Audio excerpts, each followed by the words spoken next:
Verse number 3. Atmanam rasinam viddhi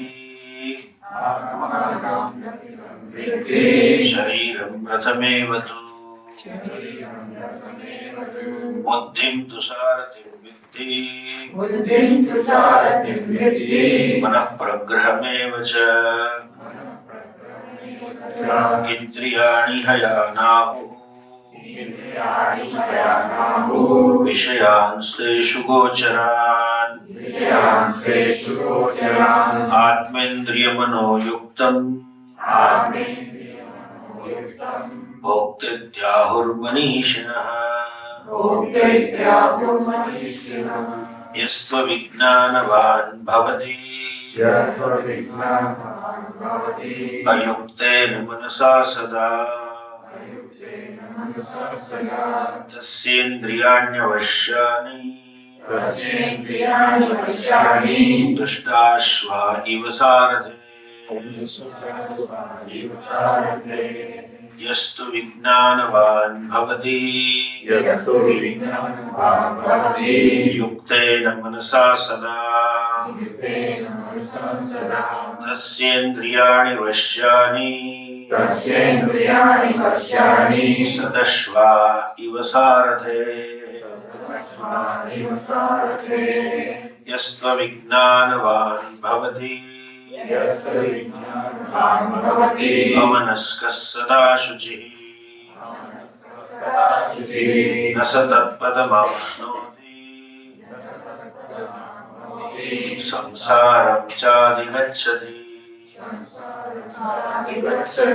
Yastu vijnanavan bhavati Samanaskas sada shuchihi Satu tatpadamapnoti Yasmat bhuyo na jayate Vijnana saratiryastu Manah pragrahavan naraha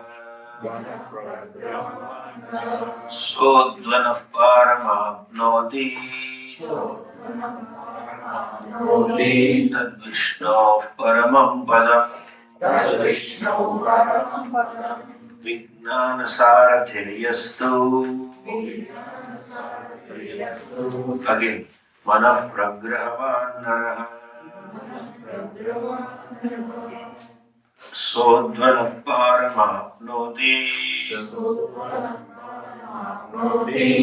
Tad Vishnav paramam padam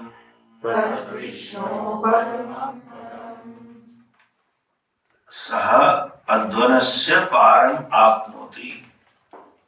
He gains the end of the road, meaning thereby he reaches the goal to be achieved through this travel, and that is Vishnoho padam.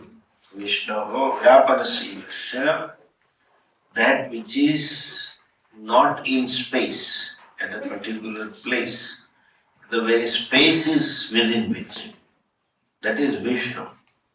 Generally it is this Vaishnavas Sampradaya, especially say you go to Vaikuntha, where the Lord Vishnu resides, and there the person goes, which is not the true. It is not going. There is no external travel. And we are not talking of the travel hereafter. The purpose of Upanishad is not to talk the travel hereafter. That part is religious part. When we say spiritual part, we are talking internal travel in terms of self-growth, in terms of self-discovery. And that discovery is self-fulfillment. So, and the travel is of something which is already achieved. Praptasya prapti rupa journey. It is something which is already achieved. And therefore, there is no travel as such. Some true meaning of the padam is abode, the place of Vishnu. But here you have to look at the context. The context in the previous verse, And the last verse, it is a Swarupa. So here the context shows Vishnoho Padam, he achieves the Swarupa of Vishnu. That means final destination is Nirgunam Brahma. Now here we should add certain steps. Okay?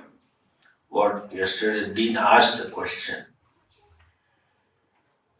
This mantra says, Vijnana Sarthi Yastu. One whose Sarthi is intelligent, knowledgeable, knows the road, knows the priority, Manav Pragrahavanara. One whose mind is mastered. The discriminative intellect and disciplined mind. Discriminative intellect is the charioteer, disciplined mind are the reins, and he reaches the goal. That is not true. In a sense, in between steps are there. Why I am saying, just because you have a discriminative intellect and just because you have mastery over mind, you are not Mukta Purusha. Understand? The bondage is centered on I. I feel bound. Bondage is a synonym for dukkha. You see, sarvam paravasham dukkha. The synonym for dukkham, these are the three synonyms.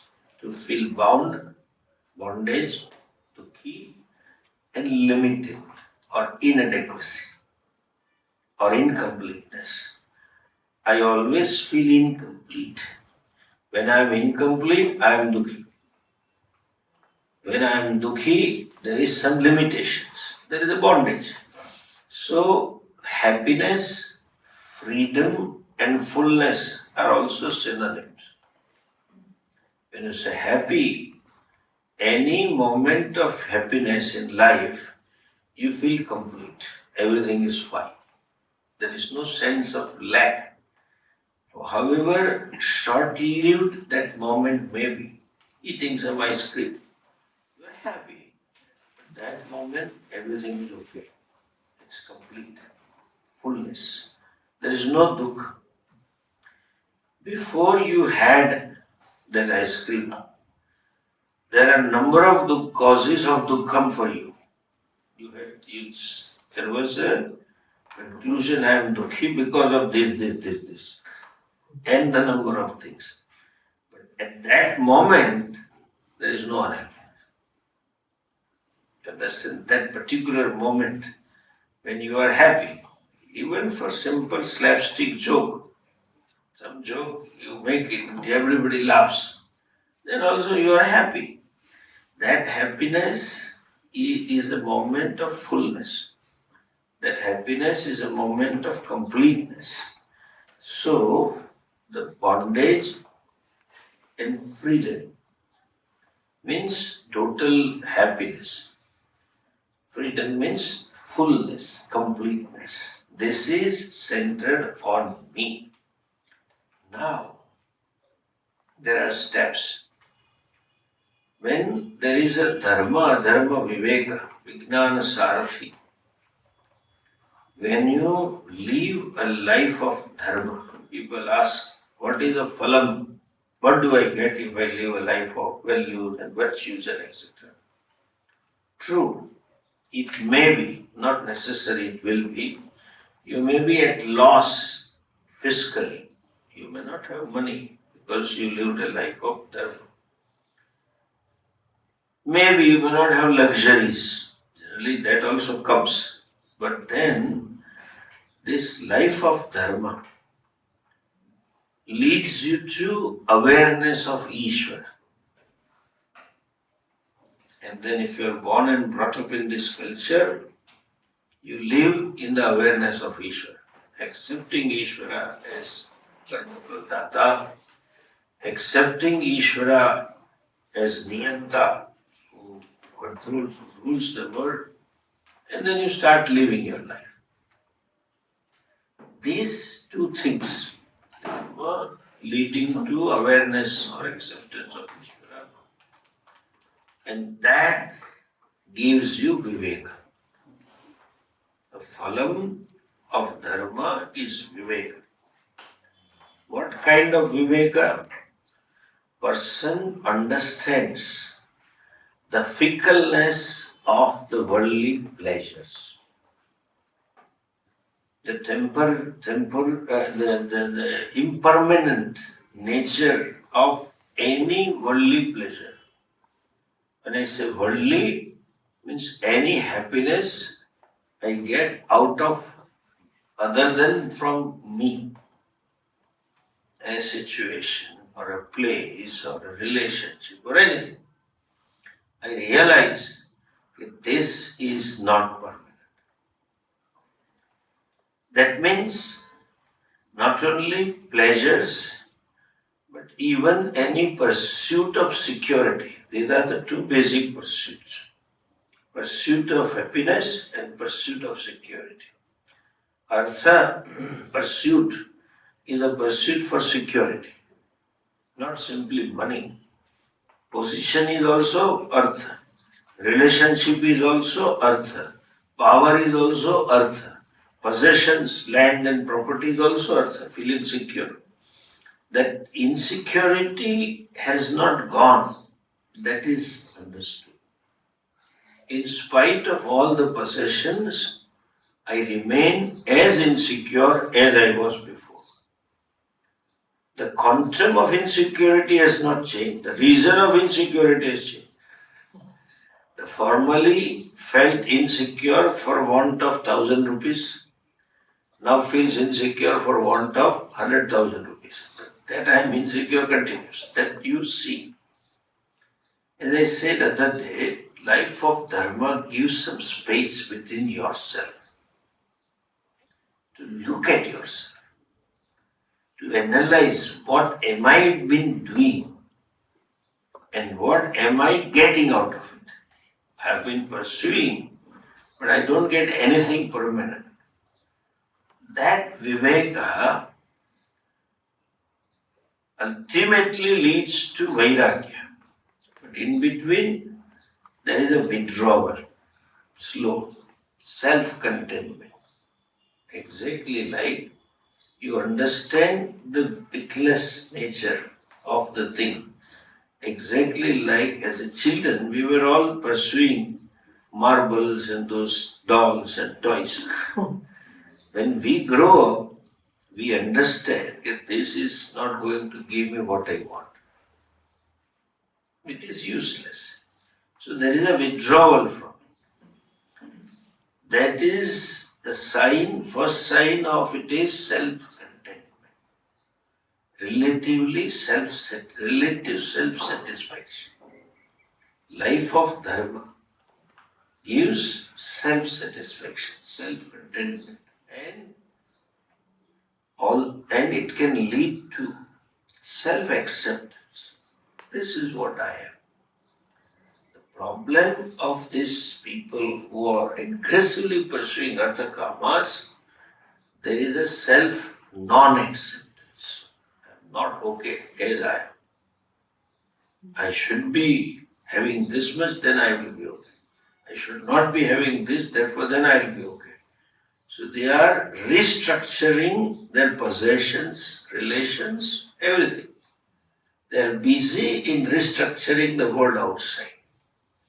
From there is a withdrawal. May not be out of understanding, much of understanding, but withdrawal is out of self-contentment, self-acceptance. I am fine. Self-satisfaction. That gives rise to vairagya. Vairagya means what? All that I have is not bad, but they have transactional utility.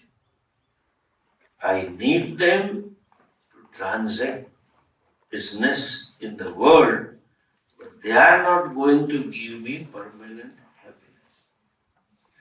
All that I achieved so far did give me some contentment, did give me some fulfillment, but that fulfillment was never ever permanent, which I want.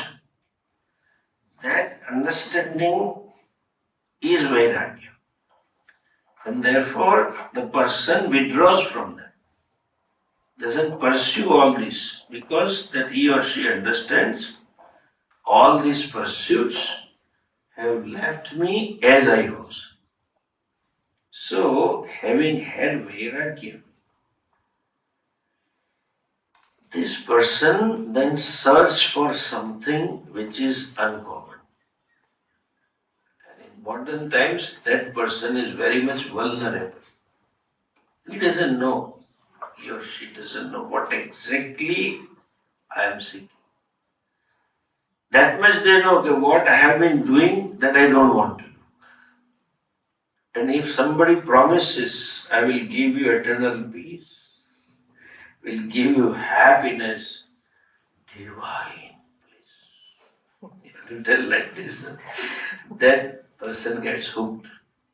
So that is why they go to meditation or anything, because they want to do something which is new, not common. Don't want to do all what the others are doing, something extraordinary. And that promise can hook the person.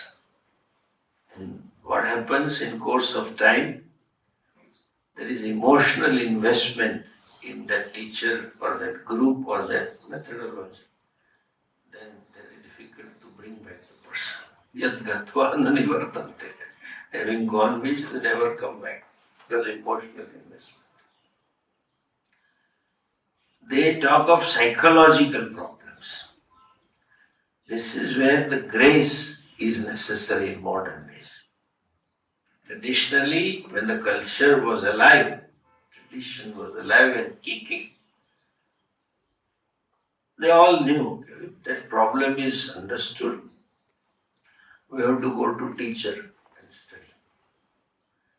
That much they know today, Hindus, most of them. To solve this problem, we have to go to Swami. But who is Swami? That Swami's definition they don't know. Everybody calls themselves Swami.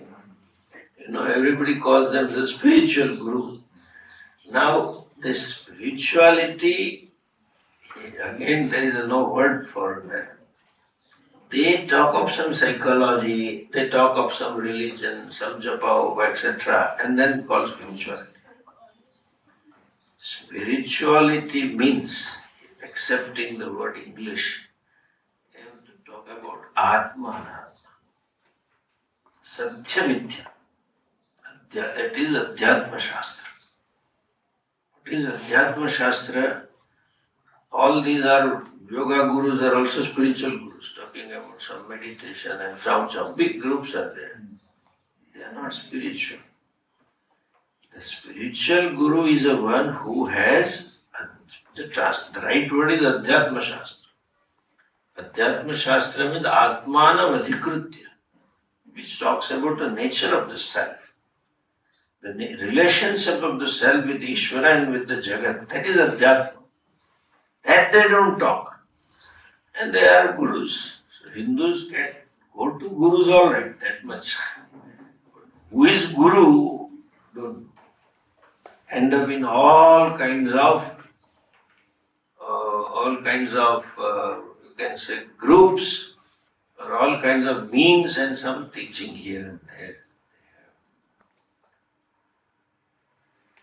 Poor people. They are genuine people, wanting to do something new, but gets hooked up to the wrong place. Traditionally, as I said, when tradition was alive and kicking, they knew you have to go to Guru, and Guru used to teach only Shastra. Nothing other than Shastra. Nowadays, Hindus don't have even this much viveka. If we go to Guru, first thing we should look for Shastra. Then that also they don't like. Like if you go to a Christian father, you ask for Bible. Christian father cannot talk something other than Bible. But Hindus are available. You talk anything, surrender, Shraddha Bhava. That's a problem. So Arjuna asked straight away, Yat Shreyasyat Nishchitam Brohita. Tell me what is my Shreyas. I am your Shishya. Shadi, you please teach. Narada also went to Sanat Kumaras and asked, please teach me. Teaching, tradition was teaching, Shastra teaching, Upanishad. That is missing. We should know that today it's so popular that we look for some experience of the self, divine experience. It is not an experiential reality. You may have some super experience, some uncommon experience, but you have to interpret the experience, understand it. However absorbing the experience may be, the memory of the experience will not lead you to knowledge.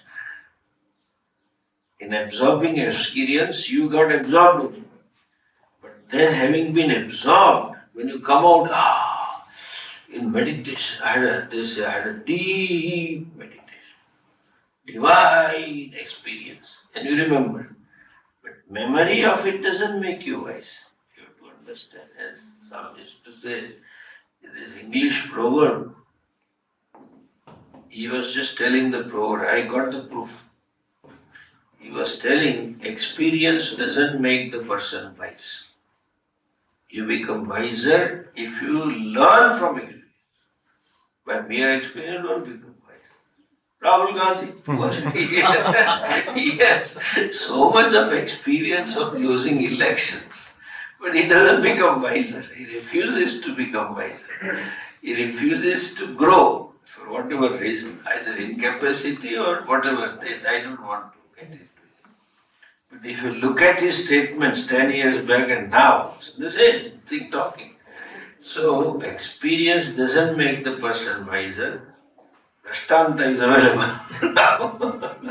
And experience, if you learn, you become wiser. Dashtanta is available. Modi, he became wiser and wiser every time. Every experience led him to wisdom. Anyway, apart from it, that is not the problem. You don't need experience of self. It is always experienced. In fact, every experience is possible because of the self. How can there be experience without the self? It is not possible. Self is in and through every experience. You need to recognize it. So that moksha, desire to be free, desire to do something new other than what I have been doing so far, has to be converted into jignasa. That I have nothing else to do, but I have to study Shastra. Why study Shastra? As they say, this is a very peculiar situation. What is the situation? I am seeking something which I already have. I am seeking fullness, which is my swarupa. I am seeking happiness, which is my nature, Satchidanandosmi. That being the case, you need to know the self. See, Ananda Atma is already experienced in some moments of happiness. Those moments of happiness, fullness is experienced. Therefore you want more. I have experience, therefore I want more, again. It is not that you lack the experience of the self. What we lack is recognition of the fact the self that I experience is always with me. I don't need to find anything else. Those moments of happiness, that fullness is always with me. That is where Shastra Abhyasa comes. See, understand why there is a guru and Shastra Abhyasa is necessary here.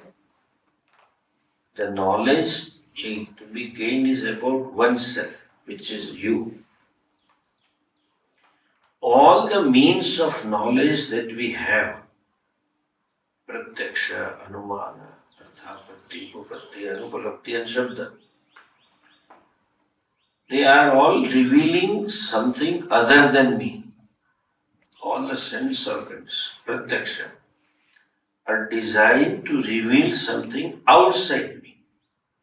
Because I am the one who operates them. I cannot come in front of my eyes, oh, I look like this. You cannot be like that. You cannot that be. It's not possible. For to operate the Pratyaksha Pramana, I am the very subject. And the subject can never ever become the object for means of knowledge. Self cannot be known through Pratyaksha. I saw Atma. People say, they say in meditation, I saw Atma. Dhyanam. They say, see this, let us stop this. You cannot have Atma standing in front of you and I saw with my eyes. Why? The very translation of Atma is I, the subject. How can the subject be the object for the subject? I cannot be the knower and the known at the same time. You cannot see the self through eyes. You cannot hear the self. You cannot smell the self. And unfortunately, self is free from it. Yattada shabdam agrahyam agandha rasavajyacha. It is free from sound and form and taste and everything is not there. Nothing is there. So you cannot see the self. Also, mind is also an instrument, means of knowledge. These are called Bahikarnani, eyes, ears, etc. Mind is called Antakarana. If you say, I saw in meditation myself, then again subject-object is there. How can you see the self? In a seat of meditation, it cannot be seen. Nor it can be inferred. Why? To infer, inferential thing is knowledge. Inference may be knowledge and may not be knowledge. Because I am using the Vyavharik inferential in our day-to-day life. We infer something on the basis of the behavior, on the basis of the things. That may be true and may not be true. What is knowledge? Knowledge is something which is always true. 2 plus 2 is 4. It is knowledge. It is always true. Belief can be wrong. You can make mistake, but not in knowledge. Knowledge is like that. You know this table is of black color. That is black, over for good. Not today it is black and tomorrow it may be white, unless you paint it. Remain the same. So, inference is knowledge only when there is vyapti, means invariable concomitance, not otherwise. Our good old example is, you see a smoke on a mountain. You can infer that there has to be fire. That there is a fire is not belief. It is knowledge, not subject to correction. It is true. Why? Because there cannot be smoke without fire. There can be fire without smoke. Modern gas. Our cooking gas, it's a fire, but it doesn't have a smoke. But smoke cannot be there without fire. Some fire is there. So when this relationship is there, Avinabhava Sambandha, they call it.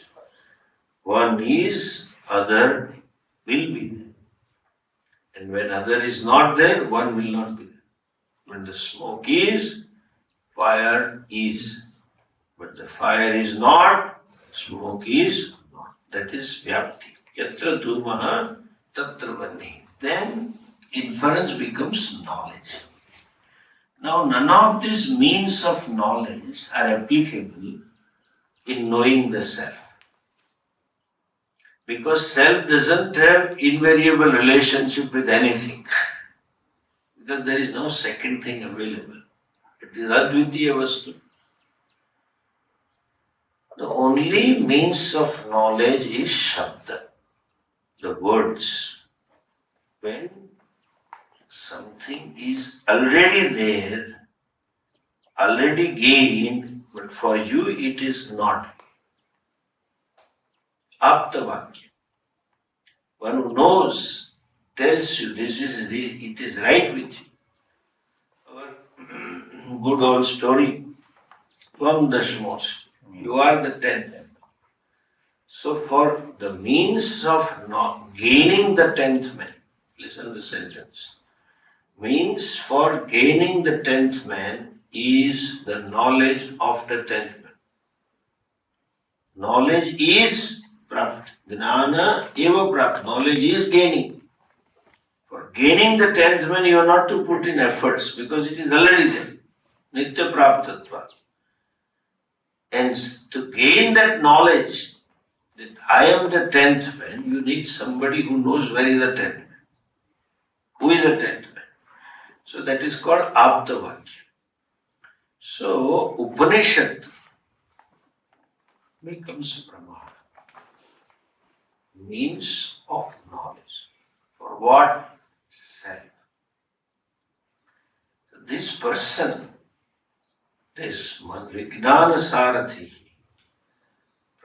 Pragrahavan Nara, the one who has a discriminative intellect as a chariot, one whose very controlled or mastered mind as reins, can gain the self only when he or she studies Upanishad.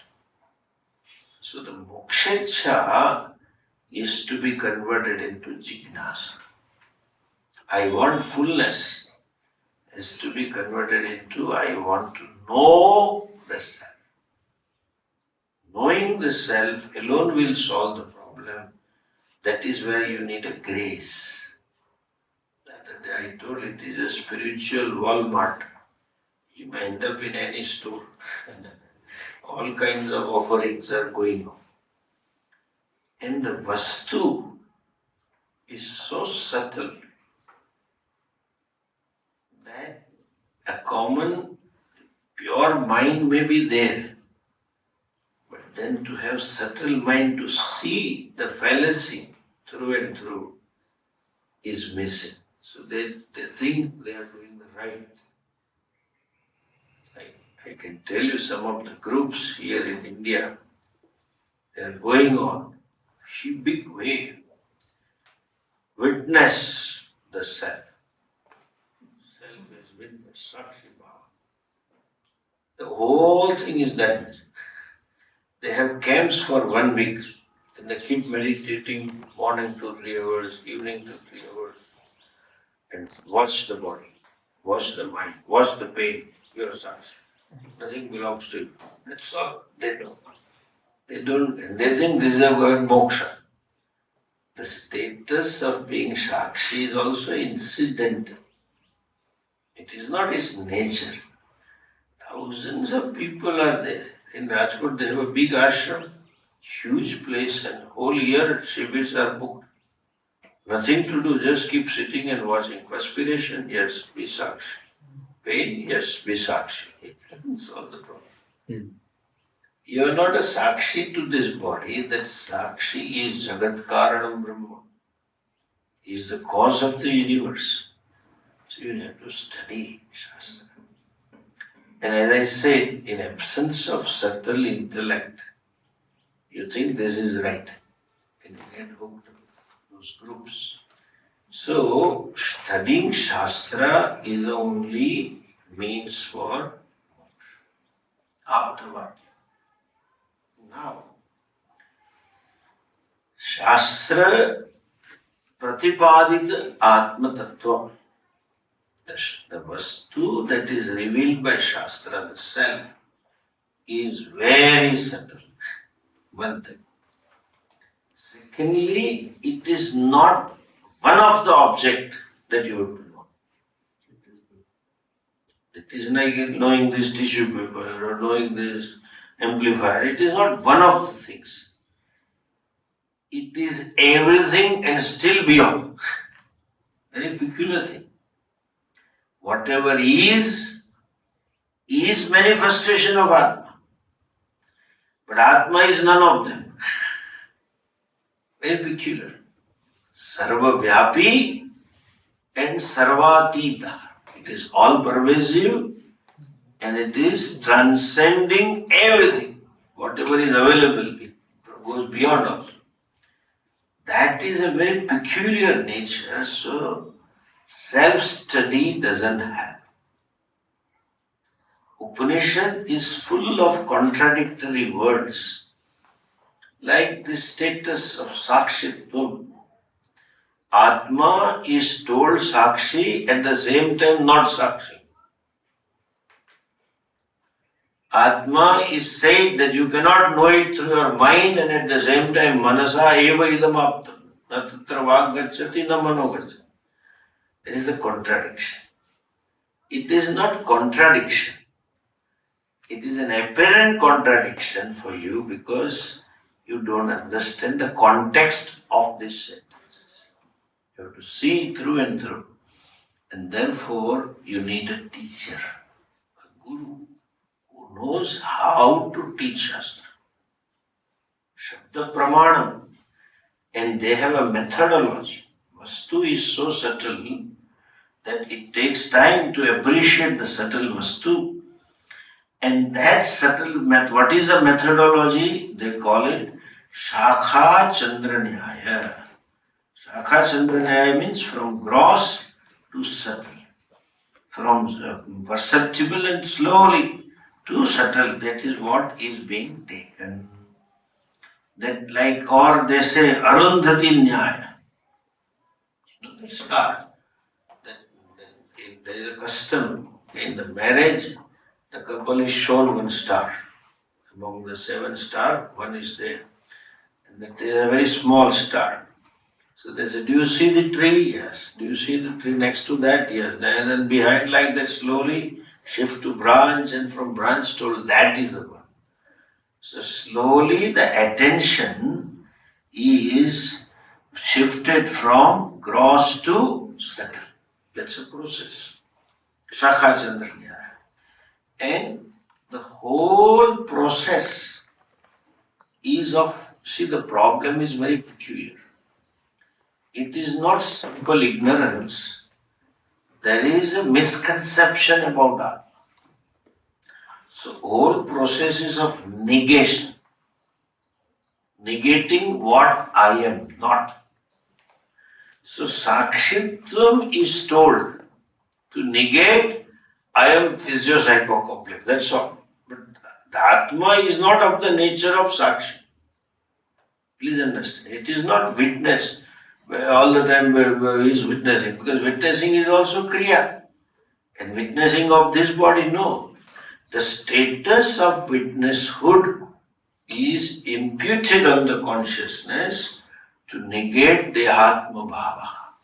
And then ultimately told, that which is witnessed is witnessed. The very subject is, the object is not separate from the subject. That's a very peculiar teaching. So you need teaching.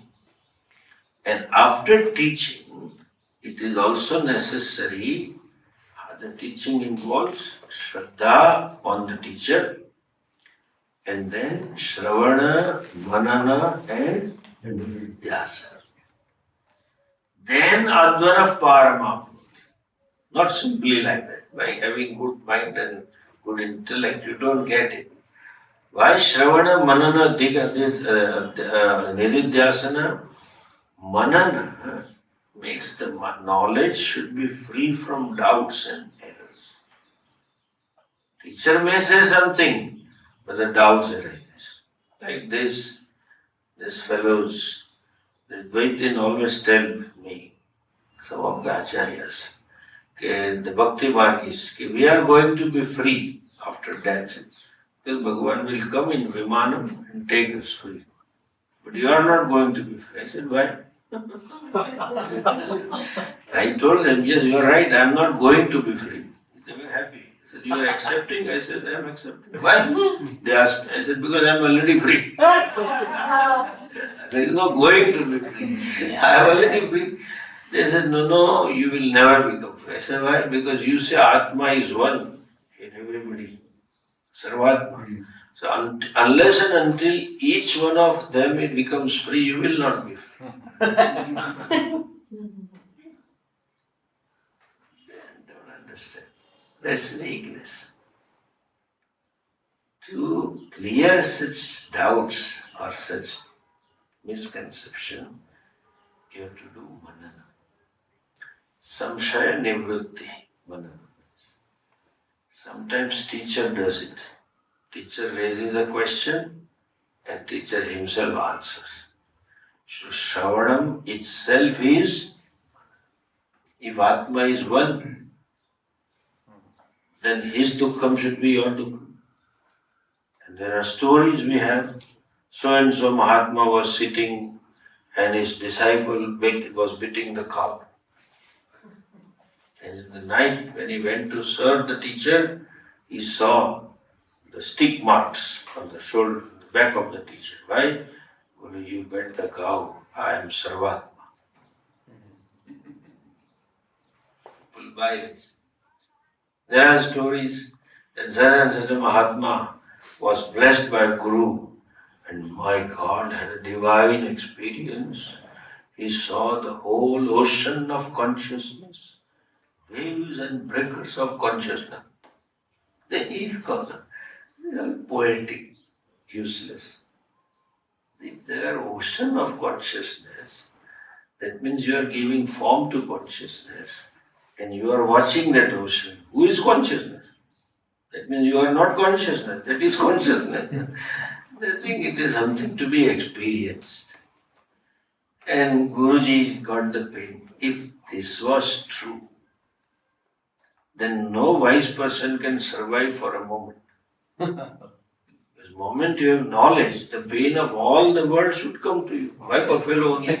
All hospitals, enough pains are there. And all corona patients should strike to you. So within a moment, like falling star, you will flicker and gone. Knowledge took place. So wisdom, wise person cannot survive. They don't have clarity. That is necessary. That is mananam.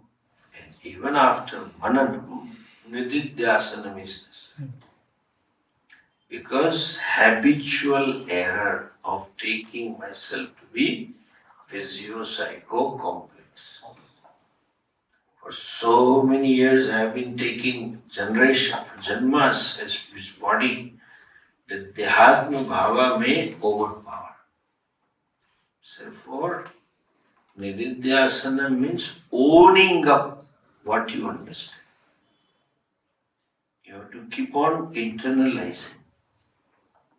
Keep on seeing yourself. That yes, this is this, and seeing the knowledge again and again. When you keep seeing the teachings again and again, you keep negating again and again what you are not. So after that, Shravana, Manana, Nididhyasana, when one owns up the self, then you can say, Sodhvana Parama. Then this fellow crosses over the samsara. Okay? Sodhvana. He becomes free from the bondage of samsara. The bondage is of what? Vidyate hridaya granthi, chhidyante sarva samshaya, chiyante chasya karmani, tasmin drashte paramare. He knows himself And therefore, the bondage of samsara, birth and death, is eliminated for good. That Vishnoho Padam is not something in space. The very space is within which that is Vishnu. That's what we in Dhyana Shloka we say, Bhupadav Vyada Surya Chandra Netre. That Surya Chandra is the eyes. Bhumi is a padam. Nabhi is the space. Like that we describe Vishwarupa Parama. When we say Vishwarupa Ishvara, we mean nothing is away from him. He is the very substratum of everything. That substratum is me, Swarupatara. That knowledge has to takes place, and then that is called Vishnu Padam. Understand? This Padam is Padaniyam, Gamaniyam, Prapniyam. That which is to be attained, gained, not to be gone. So Vishnu Padam, or that 15th chapter Shloka, Yad Gatva Nanivartante, having gone with where you don't come back. There is no going. Because you can go somewhere provided it is away from you. That is you. Where is the question of going? Now going away is not there. So, Tat Vishnoho Param Padam. Here, that means basic prama means is for gaining Vishnoho Padam is Shravana Manana Nididhyasa. You have to add this. You have to say Vijnana Sarathiriyastu Manah Pragrahavanara Shravana Manana Nididhyasana Sodhvanah Parama. Tad Vishnu Parama. But for Shravana Manana Nididhyasana to fructify, again you have to add what? Guru Sakashat Praptu Upadesha. You gain the Upadesha from Guru. And Guru Upadesha will work only when you Shraddha. Shraddhaya Yuktasan Guroho Upadesha Praptena Shravana Vinana Nididhyasana Dvara Vishnoho Parampadam Prapno. And that to reach to Shraddha, to reach to Guru, means become Jignasu. Again you require Vivek Vairagya Samdhava. So all that will follow. So Kramena you have to add Saha, this fellow, one who has this Viveki Buddhi, discriminative intellect, the one who knows the goal of life and whose mind is under control, that person will gain Vishnu Padam. That is okay. But how? Kramena, in course of time. Just by becoming disciplined person, you don't become mukta. Knowledge is mukti. And gaining knowledge necessitates Shravana Nididhyasana and Guru Upadesha. And that too, Shravana with Shraddha, Manana with Shraddha, all that is included. We'll see further in the next class. I have to reach it.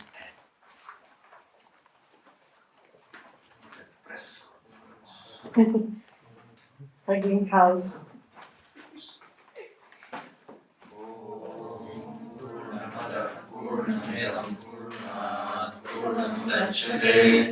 Purnasya Purnamadaya Purnamevavashishyate. Shanti Shanti Shanti. Hari Om.